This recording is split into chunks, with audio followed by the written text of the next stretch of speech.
இனிமேல் அந்த சொத்து தனியார் உபயோகத்திலிருந்து நிறுத்தப்பட்டு அல்லாஹ்வுக்கு சேர்ந்து விட்டது. நபரும் அல்ல, அமைப்பும் அல்ல, அரசும் அதிகாரமும் கூட உரிமை கொண்டாட முடியாது.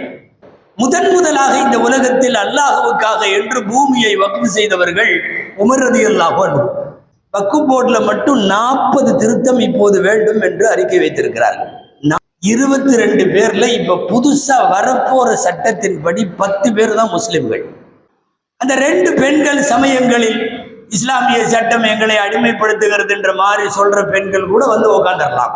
கோவில்களில் நீங்கள் முஸ்லிம்களை அதில் நிர்வாகத்தில் நீங்கள் வைப்பீர்களா, அல்லது அந்த இந்து சமயத்தினுடைய ஆலயங்களில் கிறிஸ்தவர்களை வைப்பீர்களா? தங்களை சார்ந்தவர்கள் இந்தியாவிலே இன்னமும் நுழையாத ஒரே ஒரு துறை வக்ஃப் துறை மட்டும்தான். ஃபைனல் டிசைடிங், கடைசி அதிகாரம் மாவட்ட கலெக்டருக்கு கொடுக்கப்படுகிறது. அப்படிப்பட்ட இந்தியாவினுடைய சொத்துக்கள் 8,65,646 இது கவர்மெண்ட் கெசட்ல இருக்கு. மதிப்புகள் எல்லாம் ஏறத்தாழ பல லட்சம் கோடிகள். அது பலருக்கும் கண்ணை உறுத்தத்தானே செய்யும்.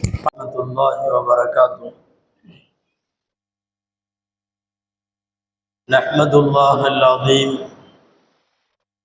நுஸல்லி வ நுஸல்லிமு அலர் ரசூலில் கரீம். أما بعد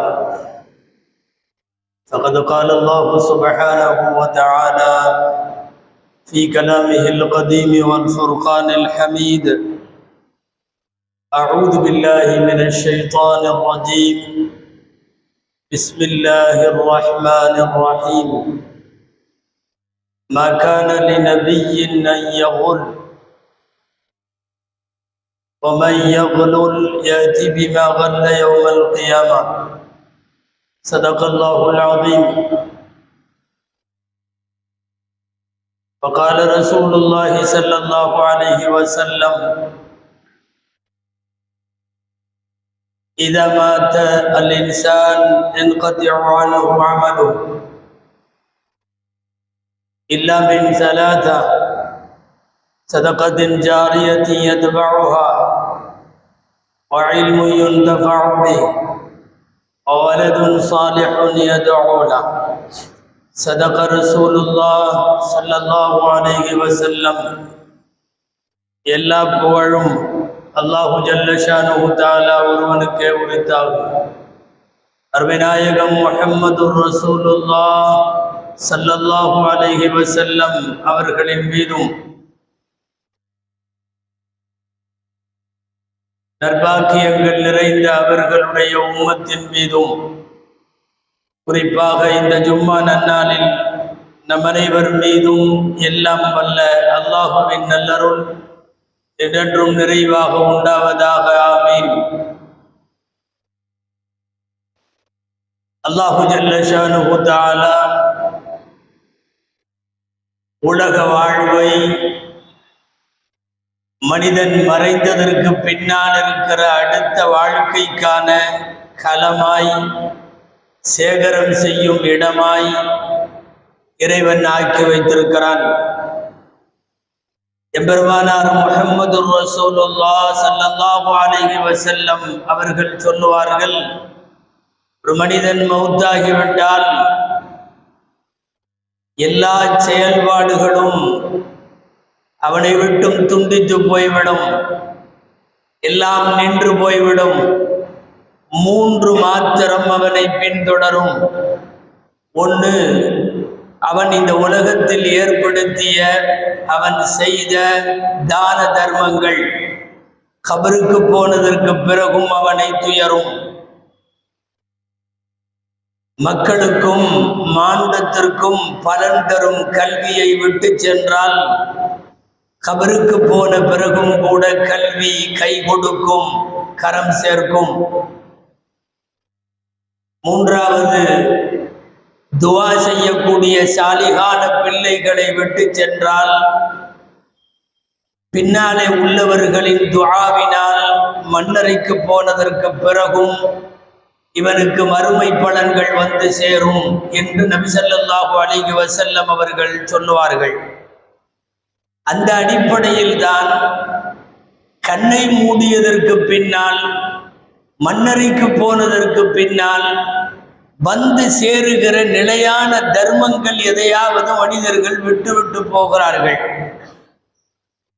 அவ்வாறு போய் சேர்ந்ததற்கு பின்னாலும் துரத்தி கொண்டு வந்து நன்மை பயக்கிற செயல்களில் ஏராளமாக உண்டு.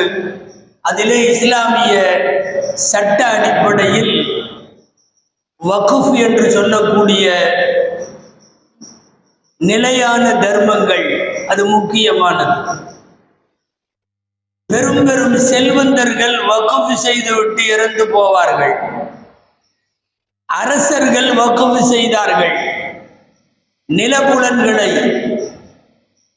பயன் தரும் பொருட்களை, புத்தகங்களை, நூல்களை, ஆறுகளை, கிணறுகளை, மஸ்ஜிதுகளை, மதரசாக்களை, எத்தீம்கானாக்களை, படிப்பகங்களை, இவைகளெல்லாம் விட்டு போனால் போனதற்கு பிறகும் கூட மன்னரையிலும் மறுமையிலும் அவர்களுக்கு பலன் சேர்க்கும் என்பதால் பெரும் பெரும் அரசர்கள் பல்வேறு ஏக்கர்களை வக்ஃபுகளாக எழுதி வைத்தார்கள். பெரும் பணக்காரர்கள் தங்கள் சொத்தில் வாரிசுகளுக்கு ஒரு பங்கு வைப்பது போலவே இறந்ததற்கு பின்னால் தனக்கு பலன் கிடைக்க வேண்டும் என்பதற்காக வேண்டி ஒரு பங்கை அல்லாஹ்வின் பாதையிலே வக்ஃப் என்று எழுதி வைத்தார்கள். இவைகளை எல்லாம் இஸ்லாமிய சட்டவியலில் வக்ஃப் சொத்துக்கள் என்று சொல்லுகிறோம். வக்ஃபை பற்றி நாம் தெரிவதற்கு முன்னால் ஒரு அடிப்படை செய்தி இங்கே புரிய வேண்டும். பல்வேறு சமயத்தவர்கள் யாரும் வக்ஃப் செய்வதில்லை. நான் போன பிறகு இந்த சொத்தை நான் வக்ஃப் செய்கிறேன். நிறைய சமயங்களில் வக்ஃப் இல்லை. காரணம், மறுமை நம்பிக்கை என்பது அங்கே கேள்விக்குறி. மறு ஜென்மமா, மறு பிறவியா, மீண்டும் எழுப்புதல் உண்டா இல்லையா என்பதே கேள்விக்குறி. எனவே அவர்கள் போனதற்கு பிறகான உலகத்திற்கு எதையும் எழுதி வைக்கவோ விட்டு செல்லவோ தயாராக இல்லை. முஸ்லிம்களை பொறுத்தவரை அவர்கள் யுமினூன பில்லாஹி வல் யௌமில் ஆகிர், அல்லாஹுவை நம்புவதை போலவே அவர்கள் மறுமையை நம்புகிறார்கள். மறுமையை நம்புபவர்கள் மறுமையில் நமக்கு பலன் தர வேண்டும் என்றால் இங்கே இருந்து சம்பாதித்ததை, சேகரித்ததை, உழைத்து ஈட்டியதை, அதில் ஒரு பகுதியை நாம் எழுதி வைத்துவிட்டு போகலாம் என்று நிறைய பேர் வக்ஃப் செய்கிறார்கள். இஸ்லாமிய சமய சட்டங்களில் மட்டும்தான் வக்ஃப் என்பது தனி அதிகாரமாய், தனியாக சட்ட தொகுப்பாய் இங்கே இருக்கிறது. வக்ஃப் கடந்த காலங்களில் இஸ்லாமிய ஆட்சியிலும் சரி, பல்வேறு வக்ஃபுகளிலும் சரி, என்னவெல்லாம் வக்ஃப் செய்தார்கள். ஆச்சரியமாக இருக்கிறது. கல்விக்காக வேண்டி செய்யப்பட்ட வக்ஃபுகள் ஏராளம்.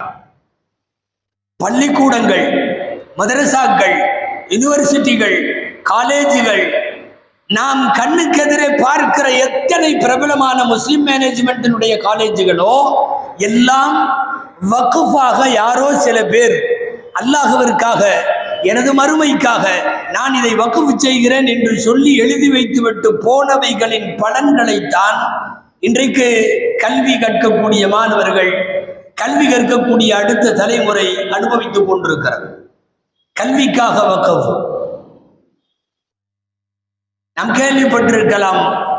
உலகத்தின் மிகப்பெரிய இஸ்லாமிய பல்கலைக்கழகம், உலகத்தின் முதல் தரம் இன்றைக்கு வரையும் எகிப்திலே இருக்கிற, காஹிராவிலே இருக்கிற அல் அஸ்ஹர் யூனிவர்சிட்டி. அஸ்ஹர் யூனிவர்சிட்டிக்கு வக்ஃப் ப்ராப்பர்ட்டிகள், அதற்கான வக்ஃப் சொத்துக்கள் மிஸ்ரிலே மட்டுமல்ல, எகிப்திலேயும் கைரோவிலேயும் மட்டுமல்ல, எல்லா நாடுகளிலும் அஸ்ஹருக்கு சொத்து இருக்கிறது. ஆச்சரியமாக இருக்கிறது. இலங்கையில் ஏராளமான வக்ஃப் சொத்துக்கள் அஸ்ஹருடையது. எகிப்தில் இருக்கிற அஸ்ஹருக்கு இலங்கையில் என்ன வேலை? இந்தோனேஷியாவிலே எக்கச்சக்க வக்ஃபுகள். சுமத்ரா தீவுகள் என்று சொல்லக்கூடிய அந்த கரையோரம் முழுக்க வக்ஃப் இருக்கிறது. ஆசிய நாடுகளின் ஓர பகுதிகளாக கருதப்படுகிற இலங்கையோ, இந்தோனேஷியாவோ, தாய்லாந்தோ, எல்லா பக்கமும் அஸ்ஹருக்கு என் சொத்தை நான் எழுதி வைக்கிறேன். கல்விக்காக வக்ஃப் செய்தவர்கள் நிறைய கடந்த காலங்களில். கல்விக்கு செய்ததை போலவே பல்வேறு துறை, மருத்துவத்திற்காக என்று சொல்லப்பட்ட வக்ஃபுகள் நிறைய இஸ்லாமிய ஆட்சியிலும் இருந்தது. எனது சொத்தை யார் யாரெல்லாம் மருத்துவம் பார்க்க வசதி இல்லையோ அவர்களுக்கு மருத்துவத்திற்கு பயன்படுத்த வேண்டும் என்று எழுதப்பட்ட வக்ஃபுகள் உண்டு. திருமணம் முடிக்காத குமர்கள், ஆண்களாயினும் பெண்களாயினும், அவர்களின் திருமண செலவுக்காக நான் எனது வக்ஃபை செய்கிறேன் என்று எழுதி வைத்துவிட்டு போன வக்ஃபுகள் நிறைய இருக்கிறது. இதுவெல்லாம் இஸ்லாமிய ஆட்சியில் நடைபெற்ற வக்ஃபுகள். ஏழை எளியவர்களுக்கு தங்கும் மடம் அல்லது சத்திரம் கட்டவும் அவர்களுக்கு உணவு கொடுக்கவும் நான் எனது சொத்தை எழுதி வைக்கிறேன், இப்படி வக்ஃபு செய்தவர்கள் இருந்தார்கள். எந்த அளவிற்கு என்றால் ஆச்சரியமாக இருக்கிறது. பராமரிப்பில்லாமல் இருக்கக்கூடிய ஆடு மாடுகள் நாய்கள் வரைக்கும் கூட அவைகளை பராமரிப்பதற்கு வக்ஃபிலே ஒரு தனி தொகுப்பு இருந்தது. அதிலே நிதி ஒதுக்கப்பட்டு அதிலே பராமரிக்கப்பட்டது. வக்ஃப் என்பது இப்படி முன்னோர்களால் அல்லாஹ்வுக்காக என்று தனது சொத்தில் ஒரு பகுதியை எழுதி வைத்து அதை இறைவனுக்காக கொடுத்து விடுவார்கள். பலமுறை நாம் கேள்விப்பட்டிருக்கலாம். வக்ஃப் என்கிற அரபி வார்த்தைக்கு நிறுத்துதல் என்று பொருள், ஸ்டாப் என்று பொருள். நிறுத்துதல் என்றால் என்ன பொருள்? இனிமேல் அந்த சொத்து தனியார் உபயோகத்திலிருந்து நிறுத்தப்பட்டு அல்லாஹ்வுக்கு சேர்ந்து விட்டது. இனி யாரும் அதை விற்க வாங்க முடியாது. இனி யாரும் அதை தனி உரிமை கொண்டாட முடியாது. யாராவது ஒருவர் ஒரு நிலத்தை ஒரு பள்ளிக்கோ மதரசாவுக்கோ பள்ளிக்கூடத்திற்கோ பல்கலைக்கழகத்திற்கோ எழுதி வைத்து விட்டார் என்று வைத்துக் கொள்வோம். அவரே கூட எழுதி வைத்ததற்கு பிறகு நான் வக்ஃப் செய்து விட்டேன் என்று சொன்னதற்கு பிறகு இது என்னுடையது என்று அவராலேயும் சொல்ல முடியாது. காரணம், வக்ஃப் என்றால் நிறுத்துதல். அதாவது உன் அதிகாரத்திலிருந்து, உன் உரிமையில இருந்து, உன்னுடைய ப்ராப்பர்ட்டி என்பதிலே இருந்து ஓனர்ஷிப் என்பது அல்லாஹ்வுக்கு மாறிவிடுகிறது. இனி அந்த ப்ராப்பர்ட்டிக்கு கியாமத்து நாள் வரை ஓனர் என்பது அல்லாஹ் ஒருவன் மட்டும்தான். தனி நபரும் அல்ல, அமைப்பும் அல்ல, அரசும் அதிகாரமும் கூட உரிமை கொண்டாட முடியாது. அதனால் தான் வக்ஃபுக்கென்று நிறைய சட்டங்கள் நமக்கு இருக்கிறது. வக்ஃப் ரொம்ப துல்லியமா இருக்கணும். எனக்கென்று பாத்தியப்பட்டதை நான் அல்லாஹ்விற்கு வக்ஃப் செய்தேன் என்று அந்த வார்த்தை எழுத்தால் அல்லது வாயால் சாட்சிகளோடு சொல்லப்பட வேண்டும். அதுதான் வக்ஃப் ஆகும். மனசுல நினைச்சா வக்ஃப் ஆகாது. ஒரு 2-3 பேத்துக்கு கூட்டா இருக்கிற ஒரு சொத்து தனியாக பிரித்து எழுதப்படாத நிலையில் நான் எனது பங்கை வக்ஃப் செய்கிறேன்னு சொல்ல முடியாது. பிரித்து எழுதப்பட்டு கூட்டு சொத்தாக இருக்கக்கூடாது. வக்ஃபினுடைய ப்ராப்பர்ட்டி தனியாக அவருக்கென்று இருக்கக்கூடிய அவருடைய ஓனர்ஷிப்ல அது இருக்கணும். அப்பதான் அதை வக்ஃப் செய்ய முடியும். வக்ஃபின் சட்டங்களில் இன்னமும் ஆழமாக நிறைய உண்டு. பிரயோஜனம் இல்லாததை வக்ஃப் செய்யக்கூடாது. யாருக்கும் எந்த பிரயோஜனமும் அந்த பொருளால் இல்லை என்று வைத்துக் கொண்டால் அதை வக்ஃப் செய்ய முடியாது. பலன் தருபவற்றை மாத்திரம்தான் வக்ஃப் செய்ய முடியும். ஹராமாக்கப்பட்ட பொருட்களை வக்ஃப் செய்ய முடியாது. மார்க்கம் தடுத்திருக்கிற பொருள், அது மதுவோ வேறு ஏதாவதோ, மார்க்கத்தில் அனுமதி இல்லாத ஒரு பொருளை நான் இதை வக்ஃப் செய்து விட்டேன் என்று ஒருவர் சொல்ல முடியாது. குறிப்பிட்ட காலக்கெடு வைத்து வக்ஃப் செய்ய முடியாது. ஒரு 5 வருஷத்துக்கு இந்த இடத்தை நான் அல்லாஹ்வுக்காக கொடுத்துட்றேன், 5 வருஷத்துக்கு அப்புறம் திரும்ப நான் எடுத்துக்குவேன்னா இதுக்கு பேர் வக்ஃப் அல்ல, வக்ஃபிலே சேராது. ஒன்ஸ் வக்ஃப் இஸ் வக்ஃப், அவ்வளோதான். ஒரு தடவை செஞ்சுட்டா கியாமத்து வரை வக்ஃப். அதில் 2 வருஷத்துக்கு 3 வருஷத்துக்கு 5 வருஷத்துக்கு அல்லது நான் இருக்கிற வரை இறக்கிற வரை அல்லது என் பையன் இருக்கிற வரை இப்படியெல்லாம் காலக்கெடு நிர்ணயித்து ஒரு வக்ஃப் செய்வதற்கு அனுமதி இல்லை. இதுவெல்லாம் வக்ஃபினுடைய சொத்துக்கள் சம்பந்தமாக மார்க்கத்தில் இருக்கிற ஆழமான சட்டங்கள். வக்ஃப் குறித்து முதலாக ஏற்பட்ட வக்ஃபை நாம் பார்க்கிறோம். புகாரி ஷரீஃபில் அது இருக்கிறது. முதலாக இந்த உலகத்தில் அல்லாஹ்வுக்காக என்று பூமியை வக்ஃப் செய்தவர்கள் உமர் ரலியல்லாஹு அன்ஹு. நபி ஸல்லல்லாஹு அலைஹி வஸல்லம் இடத்தில் வந்து ஒரு தடவை சொன்னார்கள், அல்லாஹ்வின் தூதரே, எனக்கு கைபரிலே ஒரு இடம் இருக்கிறது. கைபர்ல என்னுடைய இருக்கிற காசு பணத்திலேயே என் சொத்திலேயே எனக்கு ஆக பிரியமானது அந்த சொத்து தான். எனக்கு அது அவ்வளவு பிடிக்கும், எனக்கு பிரியமான சொத்து. ஃபமா தஅமுருனி பிஹி யா ரசூலல்லாஹ், அல்லாஹ்வின் தூதரே நான் அதை என்ன செய்யட்டும்னு சொல்லுங்க என்று கேட்டார்கள்.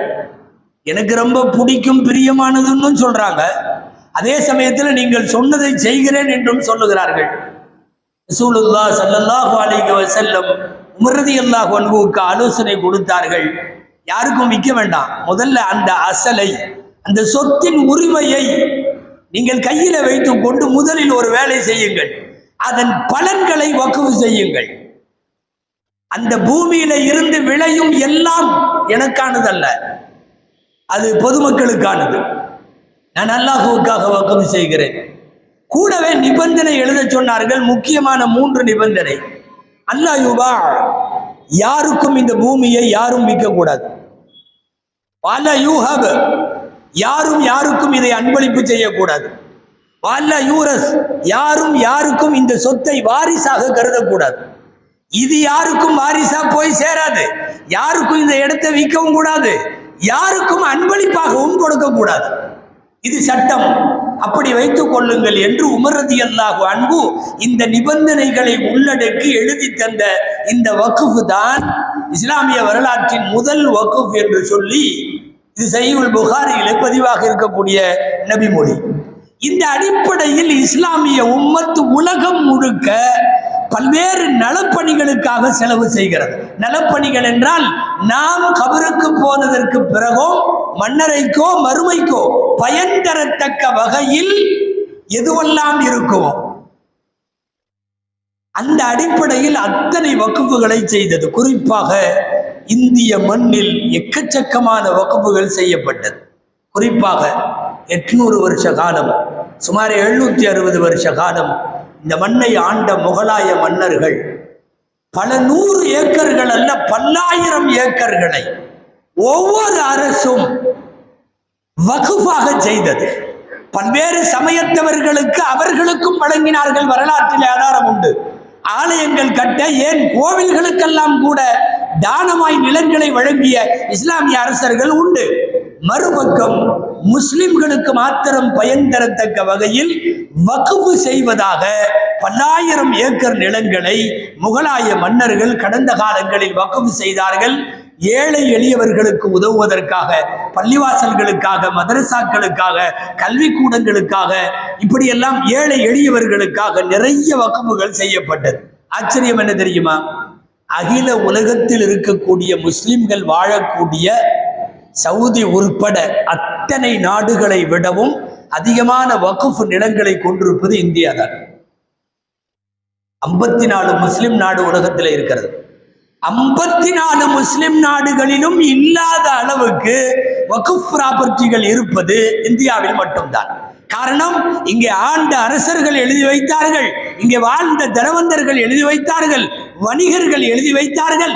வாரிசுகளுக்கு விட்டு விட்டு போவது எப்படி கடமையோ அதுபோல் வக்ஃபுக்காகவும் ஒரு பங்கை விட்டு விட்டு போக வேண்டும் என்பதில் உறுதியாக இருந்து இப்படி நிறைய செய்தார்கள். இப்போது வக்ஃப் குறித்த தெளிவு நமக்கு தேவை. வக்ஃப் குறித்து, அதன் சொத்துக்களை கையாளுவது குறித்து, நிர்வகிப்பது குறித்து நாடு முழுக்க சர்ச்சையாக்கப்பட்டிருக்கிற ஒரு சூழ்நிலையில் வக்ஃப் குறித்து இந்த தெளிவுகள் நமக்கு தேவைப்படுகிறது. முதல்ல ஒரு விஷயம், வக்ஃப் செய்தவரின் நோக்கத்திற்கு மாற்றமாக வேறு எந்த வகையிலையும் அந்த வக்ஃபினுடைய ப்ராப்பர்ட்டியை செலவு பண்ணக்கூடாது. யாருக்கும் அனுமதி இல்லை. ஒட்டுமொத்தமாக வக்ஃப் வாரியத்திற்கும் அனுமதி இல்லை. வக்ஃப் கவுன்சில், ஆல் இந்தியா வக்ஃப் கவுன்சிலுக்கும் அனுமதி இல்லை. ஒரு சொத்தை எழுதி வைப்பது நான் என்றால், நான் எதற்கு எழுதி வைக்கிறேனோ அதற்குத்தான் அது பயன்படுத்தப்பட வேண்டும். உதாரணமாக, ஒரு காலத்தில் யாராவது ஒருவர் ஊர்ல யாராவது ஏழைகளுக்கு ஒரு சத்திரம் கட்டி அதுல 3 வேளை உணவு போடுவதற்காக நான் என் சொத்துல இருந்து இத்தனை லட்சம் அல்லது கோடியை நான் எழுதி வைக்கிறேன்னு ஒருத்தர் வச்சுட்டு போனா, அதுல இருந்து அந்த சாப்பாடு, அந்த சத்திரம், அதுக்கு மட்டும்தான் செலவழிக்க முடியும். இல்ல சமுதாய நன்மை கருதி நாங்கள் அதுல செலவழிக்கிறோம்னு செலவழிக்க முடியாது. நிறைய பேர் பள்ளிவாசலுக்கு விளக்கில்லாத காலத்தில், லைட் இல்லாத காலத்தில் பள்ளிவாசலுக்கு விளக்கு எரிவதற்கு எண்ணெய் ஊற்றுவதற்காக வேண்டி அந்த எண்ணெய் செலவுக்கு என் சொத்துல இருந்து இத்தனை ஆயிரம் ரூபாய் எழுதி வைக்கிறேன் என்று ஒருவர் எழுதி வைத்து விட்டு போனால் விளக்கின் எண்ணெய்க்கு மாத்திரம்தான் அது செயல்பட வேண்டுமே தவிர பள்ளிக்கு அதில் பாய் வாங்கி போட முடியாது, செல்லாது. ஒருவர் பாய்க்கு மாத்திரம் என்று எழுதினால் அதற்குத்தான் சொல்லுவார்கள் ஷர்த்துல் வாக்கிஃபி கனஸில் குர்ஆன். வாக்கிஃபுடைய நிபந்தனை என்பது வக்ஃப் செய்பவர் எதற்காக என்று எழுதுகிறாரோ அது குர்ஆன் ஆயத்திற்கு சமமானது. எனவே ஒன்ஸ் வக்ஃப் செய்து விட்டால் அந்த வக்ஃபை மற்றவர்கள் எடுத்து எல்லா இடத்திலேயும் அவரவர்கள் இஷ்டத்திற்கு பிரயோகிக்கலாம் என்பது முடியவே முடியாது. இப்போதுதான் இந்தியாவில் சர்ச்சைக்குள்ளாக இருக்கக்கூடிய வக்ஃப் குறித்து நாம் யோசிக்க வேண்டும். சுதந்திர இந்தியாவில் ஏறத்தாழ 78 வருஷம் எப்போதாக இருக்கிறது.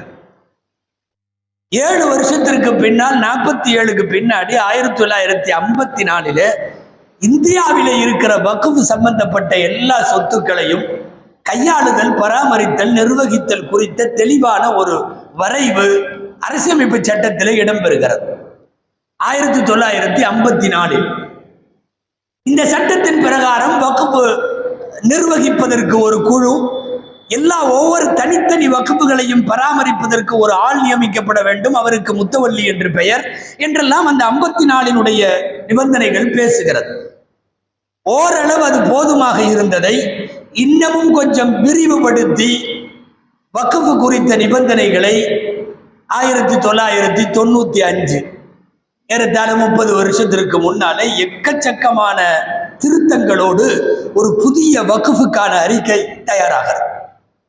அரசியலமைப்பு சட்டமாக்கப்பட்டு அது இடம்பெறுகிறது. 95 இடம்பெற்ற சட்டத்தினுடைய நன்மைகளில் முக்கியமானது வக்ஃப் வாரியத்திற்கு ஓரளவு அதிகாரத்தை கொடுத்தார்கள். வாரியம் முடிவு செய்யும், எதுவெல்லாம் இஸ்லாமிய சொத்தோ அதை வாரியம் பாதுகாக்கும். ஆக்கிரமிப்பாக இருந்தால், யாராவது எடுத்து வைத்திருந்தால், ஆக்குபைடாக இருந்தால் அதையெல்லாம் வக்ஃப் வாரியம் மீட்கும். வக்ஃபுகளுக்காக நடைபெறுகிற வழக்கை வக்ஃப் வாரியம் அதை செயல்படுத்தும், வழக்காடும், தீர்ப்பு பெறும். எல்லா அதிகாரமும் ஒரு வக்ஃப் போர்டுக்கு கீழே அமைக்கப்பட்டது. இது 1995 வக்ஃப் சட்டங்கள். இப்போ பிரச்சனை இந்தியாவில் என்னவென்றால் 95க்கு பிறகு அதுவும் பத்தாது, இப்ப நாங்க எல்லாத்தையும் மாத்துறோம் என்று சொல்லி பல்வேறு விஷயங்களில் சிறுபான்மையினர் நலன்களை கருத்திலே கொள்ளாதவர்களால் இன்றைக்கு வக்ஃபின் திருத்தங்கள் ஒரு புதிய சட்ட வரைவை தாக்கல் செய்வதற்கு முனைந்திருக்கிறார்கள். அது கூட்டுக்குழுவின் விசாரணைக்கு விடப்பட்டிருக்கிறது. அல்லாஹ் பாதுகாக்க வேண்டும். டோட்டலாக வக்ஃபுக்கென்று இருக்கிற எல்லா சட்டங்களும் அதிலே அடி வாங்கிவிடும். புதிதாக பல்வேறு விதமான திருத்தங்கள் என்று சொல்லி அவைகளை பொதுவாக ஒரு சட்டத்தில் திருத்தம்னா 4 திருத்தம் வரும், 5 திருத்தம் வரும். அதிகபட்சமா 47க்கு பிந்தைய இந்திய அரசியல் வரலாற்றில் திருத்தங்கள் என்று வெளியிடப்பட்டது மீறி போனா ஒரு 10 திருத்தம் வச்சுக்கலாம். வக்ஃப் போர்டில் மட்டும் 40 திருத்தம் இப்போது வேண்டும் என்று அறிக்கை வைத்திருக்கிறார்கள். 40 திருத்தம். 40 திருத்தத்தில் நிறைய வக்ஃப் என்று முஸ்லிம்களுக்கு அவர்களின் நலனிலே அவர்களின் முன்னோர்களால் அவர்களின் கல்வி, வேலை வாய்ப்பு, அவர்களினுடைய இபாதத்து சார்ந்த, ஆன்மீகம் சார்ந்த நலன்களுக்காக எழுதி வைக்கப்பட்டது. இன்றைக்கு அதில் கை வைக்கப்படுவதற்கு இது காரணமாகிவிடுமோ என்கிற அச்சம் இந்தியாவிலே இருக்கிற முஸ்லிம் சமூகத்திற்கு வந்திருக்கிறது. எதனால் இதை எதிர்க்க வேண்டும்? முஸ்லிம்கள் ஏன் எதிர்க்கிறார்கள்? ஒன்றும் இல்லை, ஒரு வக்ஃப் கவுன்சில் ஒட்டு மொத்தமாக வக்ஃபை நிர்வகிப்பது 22 பேர். நாம் கவனிக்க வேண்டும். 22 பேர்ல இப்ப புதுசா வரப்போற சட்டத்தின்படி 10 பேர் தான் முஸ்லிம்கள். 12 பேர் எந்த மதத்தை சார்ந்தவர்களாகவும் இருக்கலாம், எந்த மதத்தை வேணா சாக்கலாம். இந்த 10 கோட்டா கொடுத்திருக்காங்களே முஸ்லிம்களுக்கு, இதுல 2 பேர் லேடி, 2 பெண்கள் இருக்க வேண்டும். அந்த 2 பெண்கள் சமயங்களில் இஸ்லாமிய சட்டம் எங்களை அடிமைப்படுத்துகிறது என்ற மாதிரி சொல்ற பெண்கள் கூட வந்து உட்காந்துடலாம். ஆக 8 தான். 22ல் 8 போய் விடுகிறது என்றால் ஏறத்தாழ மீதி எல்லாமே 14 கிட்டத்தட்ட ஒரு மெஜாரிட்டியாக ஒரு வக்ஃப் விஷயத்தில் ஒன்றை முடிவு செய்தால் அதுதான் முடிவு. 8 முஸ்லிம்களின் குரல்களுக்கு அங்கே வேலை இருக்காது. மெஜாரிட்டி வேறு பக்கம். ஒரு சொத்தை யாராவது ஒருவர் இது வக்ஃப் இல்லை எங்களோட இதுக்கு சேர்ந்ததுன்னு வந்து சொல்லுகிற போது என்ன முடிவுகளை எடுப்பார்கள் என்கிற ஆபத்து இருக்கிறது. 10 பேர் முஸ்லிம்கள், மீதி 12 பேர் அரசால் நியமனம் செய்யப்படுபவர்கள். ஷரத்திலேயே என்ன வருதுன்னா புதிய திருத்தத்துல அந்த நியமனமான 12 பேர்ல முஸ்லிம்களும் போடலாம், முஸ்லிம் அல்லாதவர்களும் இருக்கலாம். அதனால் தான் பாராளுமன்றத்தினுடைய விவாதங்களுக்கு இடையிலே நிறைய எதிர்ப்பு கிளம்பி இருக்கிறது. ஒரு சில பேர் நன்றாகவே கேட்டும் இருக்கிறார்கள், கோவில்களில் நீங்கள் முஸ்லிம்களை அதில் நிர்வாகத்தில் நீங்கள் வைப்பீர்களா, அல்லது அந்த இந்து சமயத்தினுடைய ஆலயங்களில் கிறிஸ்தவர்களை வைப்பீர்களா, பின் எதற்காக அவர்களுக்கென்று இருக்கிற சட்டத்தில் அடுத்த மதத்தவர்களை உள்ளே நுழைக்க வேண்டும் என்றெல்லாம் பல்வேறு விவாதங்கள் நடந்து கொண்டிருக்கிறது. மொத்தத்தில் முஸ்லிம் சமுதாயம் ரொம்ப சுருக்கமா ஒற்ற வார்த்தையில சொல்றதுன்னா, தங்களை சார்ந்தவர்கள் இந்தியாவிலே இன்னமும் நுழையாத ஒரே ஒரு துறை வக்ஃப் துறை மட்டும்தான். எல்லா துறையிலும் நம்மாளுக இருக்காங்க, எல்லா துறையிலும் இருக்கிறார்கள். ஒண்ணுல நுழைய முடியல, ஒண்ணுல நுழையணும். அதற்கு என்ன செய்யணும்? முஸ்லிம் அல்லாதவர்களும் இருக்கலாம் என்று கொண்டு வரணும்.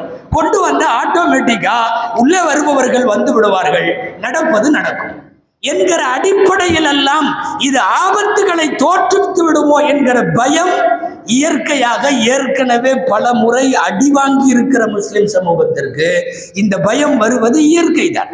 இதையெல்லாம் விட ஒரு சொத்து இது வக்ஃபா இல்லையா அப்படிங்கிற முடிவு செய்கிற ஃபைனல் டிசைடிங் கடைசி அதிகாரம் மாவட்ட கலெக்டருக்கு கொடுக்கப்படுகிறது. இதுவரைக்கும் அதெல்லாம் இல்லை.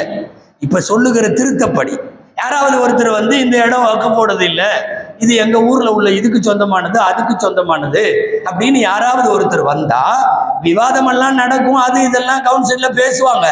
இறுதி முடிவெடுக்கிற அதிகாரம் மாவட்ட கலெக்டருக்கு வழங்கப்படுகிறது. யாரோ ஒருத்தர் முஸ்லிம் சமுதாயத்திற்கு எழுதி வைத்து விட்டு போன வக்ஃபை இருக்கிற கலெக்டர் முடிவு செய்கிறார், இது யாருக்கு சொந்தம். இப்படிப்பட்ட ஆபத்துகள் எல்லாம் புதிய திருத்தங்களிலே வருகிறது. அதுவும் குறிப்பாக வக்ஃப் சொத்து குறித்து முடிவெடுக்கிற அதிகாரம் கூட முஸ்லிம்களின் கையிலே இல்லை என்பதுதான் இதை இன்றைக்கு கடுமையான எதிர்ப்பதற்கும் முஸ்லிம் சமுதாயம் பயப்படுவதற்கும் காரணம். உங்களுக்கெல்லாம் தெரியும், இந்தியாவிலே ஆக அதிகமான சொத்துக்கள் உள்ளது. ஃபர்ஸ்ட் ராணுவம், ஆர்மி, 2வது ரயில்வே, 3வது வக்ஃப். பல கோடி அல்ல, பல 100 கோடி அல்ல, பல 1000 கோடி அல்ல, பல லட்சம் கோடி வக்ஃபுடைய சொத்துக்கள். இந்தியாவில இருக்கிற சொத்து, ஒவ்வொரு சொத்தும் பல ஏக்கர், ஒவ்வொரு சொத்தும் கிராமமா இருக்கும். அப்படிப்பட்ட இந்தியாவினுடைய சொத்துக்கள் 8,65,646. இது கவர்மெண்ட் கெசட்ல இருக்கு. வக்ஃப் சொத்துக்கள் இந்தியாவில இருப்பது 8,65,000. யோசித்தால் இதனுடைய மதிப்பு என்பது பல லட்சம் கோடிகள், பல லட்சம் கோடிகள். இந்த வக்ஃபினுடைய 8,65,000 வக்ஃப் ப்ராப்பர்ட்டிகள்ல தமிழகத்திலே மாத்திரம் 60,273 ப்ராப்பர்ட்டி வக்ஃப் சொத்து. நீங்க சொத்துன்னு ஒவ்வொன்றும் ஏதோ 1 சென்ட் 2 சென்ட்டுங்கிற மாதிரி நினைக்க கூடாது. ஒவ்வொன்றும் பல ஏக்கர்களாக இருக்கும். 60,223 வக்ஃப் ப்ராப்பர்ட்டிகள் தமிழ்நாட்டிலே மட்டும் இருக்கிறது. இதனுடைய மதிப்புகள் எல்லாம் ஏறத்தாழ பல லட்சம் கோடிகள். அது பலருக்கும் கண்ணை உறுத்தத்தானே செய்யும். பல லட்சம் கோடிகள் உள்ள ஒரு துறை, அந்த துறையில நம்முடைய ஆட்கள் உள்ளே இல்லை என்றால் எந்த வருங்காலத்தினுடைய திட்டத்தையும் அவர்களால் சரியாக செய்துவிட முடியும் என்கிற ஒரு பயம், அது நீண்ட கிடப்பிற்கு பின்னால் இப்போது துளிர் விட்டு வந்திருக்கிறது. தாக்கல் செய்து விடுவோம், அதை அமலாக்கி விடுவோம் என்று துடிக்கிறார்கள். இப்போதைக்கு நமக்கான ஒரு சின்ன ஆறுதல், அது விவாதம் பெரிதானதால் ஒரு கூட்டுக்குழுவுக்கு அனுப்பப்பட்டிருக்கிறது. பல்வேறு கட்சிகளை சார்ந்த 31 நபர்கள் அதனுடைய சாதக பாதகங்களை ஆராய்ந்து அறிக்கை தர வேண்டும் என்று முடிவு செய்யப்பட்டு ஒப்படைக்கப்பட்டிருக்கிறது. ஆனால் இந்தியாவிலே இருக்கிற, ஏன் உலகம் முழுக்க இருக்கிற வக்ஃப் சொத்துக்கள் முஸ்லிம்களின் நலனுக்காக, முஸ்லிம்களின் வருங்காலத்திற்காக, அவர்களின் இபாதத், அவர்களின் கல்வி, அவர்களின் மருத்துவம், இவைகளுக்காக வேண்டி முடிவு செய்யப்பட்ட சொத்து. ஒரு முஸ்லிம் தனியார் சட்டத்திலே கை வைப்பதை போல, முஸ்லிம்களின் இபாதத்திலே கை வைப்பதை போலத்தான் வக்ஃபிலே கை வைக்கப்படுவது. முஸ்லிம் சமுதாயம் இந்த விஷயத்தில் தீர்க்கமாக அவர்கள் உறுதியாக இருந்தாக வேண்டும். வக்ஃப் சொத்துக்கள் முஸ்லிம் உம்மத்துடையது. நல்லா சொல்ல போனா அல்லாஹ்வுடையது. யாராவது ஒருத்தர் பக்கத்துல உள்ளவருடைய பாக்கெட்ல கையை விட்டு நாம காசு எடுத்தா அவர்கிட்ட இருந்து திருடினதா அர்த்தம். வக்ஃப்ல கை வச்சா அல்லாஹ்ட்ட இருந்து திருடுறாங்கன்னு அர்த்தம். காரணம், உலகம் முழுக்க இருக்கிற வக்ஃப்கள் எல்லாம் அல்லாஹ்வுக்கு சொந்தமானவை. தொடர்ந்து அல்லாஹ்விடத்தில் துஆ செய்வோம். அல்லாஹ் ஜல்ல ஷானுஹு தஆலா இந்தியாவில் அல்ல உலகம் முழுக்க இருக்கிற வக்ஃப் சொத்துக்களை பாதுகாப்பானாக. அந்த வக்ஃபினுடைய வாக்கிபீன்கள், வக்ஃப் செய்தவர்கள் என்ன நோக்கங்களுக்காக செய்தார்களோ அந்த நோக்கத்திலேயே அவைகள் பயன்படுத்தப்பட எல்லாம் வல்ல இறைவன் கிருபை செய்வானாக. ஆமீன். வ ஆகிரு தஅவானா அல்ஹம்துலில்லாஹி ரப்பில் ஆலமீன்.